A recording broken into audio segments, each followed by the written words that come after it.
Sawadee Krap. I'm outside one of the smallest patching and sewing shops that I know in Bangkok. But if you're managing and monitoring hybrid IT in the cloud, patching is not a small issue. It's a very big issue.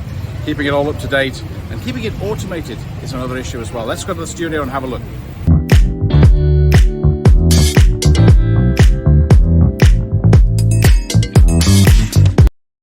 So now let's look at operating system patching.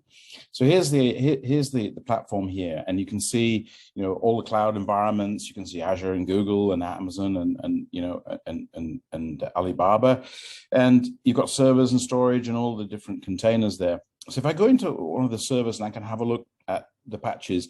So if I look at the Windows servers here, and I take, for example, this one here, it's a Amazon EC2 instance. I can get lots of details about it's running SQL. I can get lots of SQL stuff there, but I can see the patches on here. I can see what's missing, what's approved, what's failed, installed and failed. Now that's okay on a single server, but you don't want to do that. You really want to apply some automation.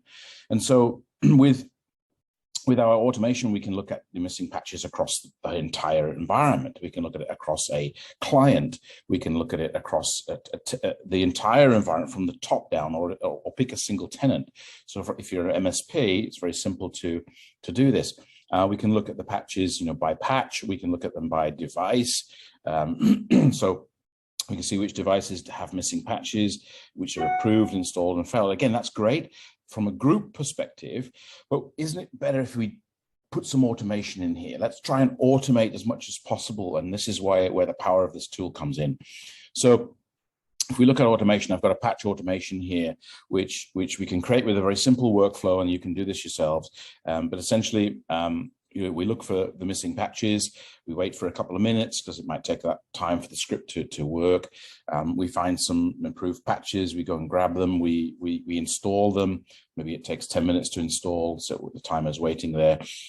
Look for any more missing patches and go around the loop until you're finished, and send us an email. So again, very simple, very easy way to do patching.